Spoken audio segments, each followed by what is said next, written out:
We are back with the Orlando Pirates coach, Coach Mandla Ncikazi. So if you can please just give us a brief summary of the match from your perspective. Greetings, everyone. 2 points lost. There's the feeling. Maybe we're paying the school fees. Hindsight, when I'm thinking at the stage that we are in currently, the mileage, because I don't think we had the same drive and the same conviction that that defines us. Now you start thinking, where are we currently?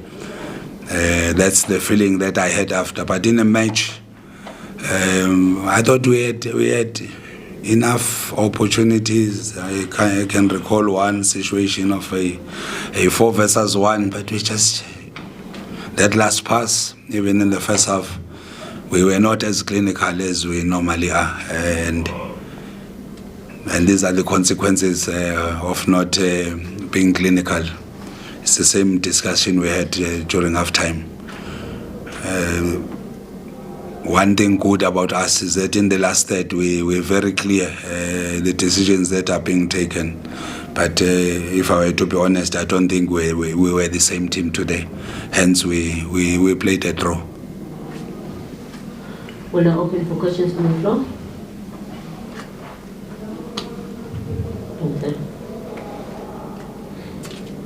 Good evening, Coach.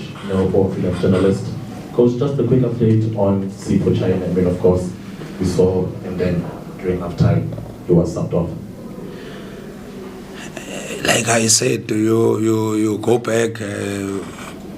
Sipho China, Achilles tendon, very tight. He couldn't continue. In the morning, we lost Mbata. Mbata was in the team. He couldn't be in the team. Makaola, an injury that you saw in the previous match. The body, these are human beings, and the bodies at some point we will give in. But we are who we are, hence maybe let's go for the next objective, give the youngsters an opportunity in that process so that we still grow the team.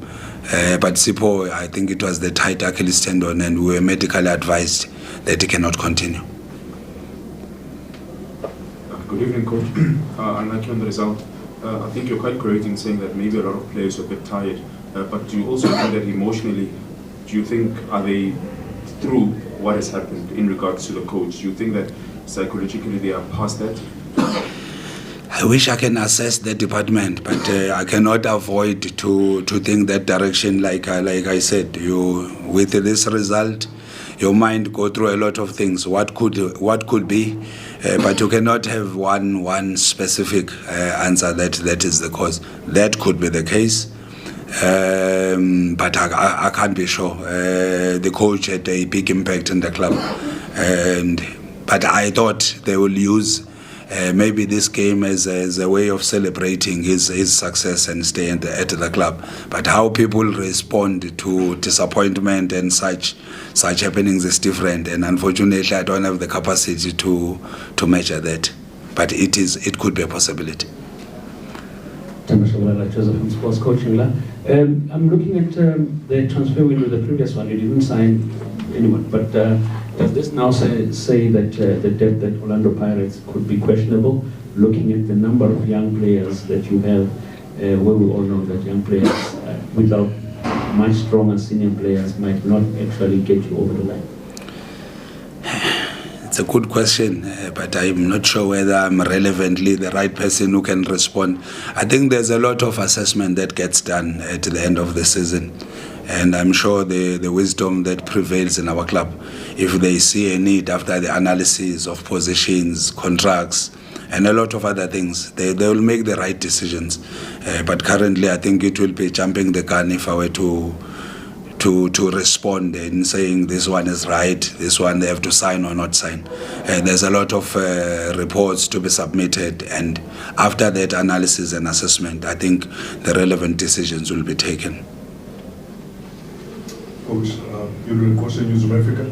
Coach, is it difficult to motivate the group at this time of the season when they know that they will finish second?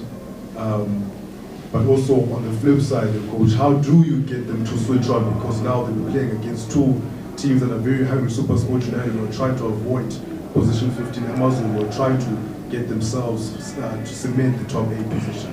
How do you get them to switch on for those games?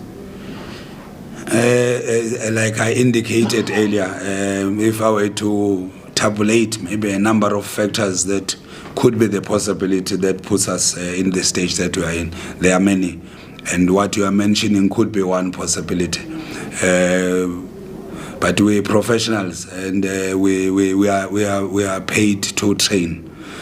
Even if you're not playing, you must always be ready, and we must have the recovery strategies as a professional club that allows players to play even at this point. Even if we're playing for nothing, you have sponsors to respect, you have got the badge to respect, you've got yourself and your own career that you must play every match, even if it's a training match or a friendly match.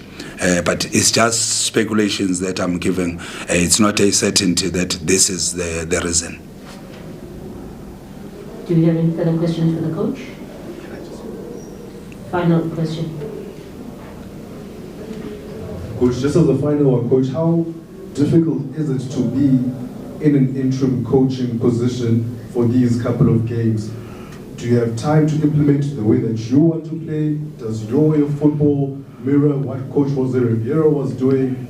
How do you balance that? Maybe try to mix what your philosophy is and what Coach Riviera's philosophy was for a short space of time. Thank you.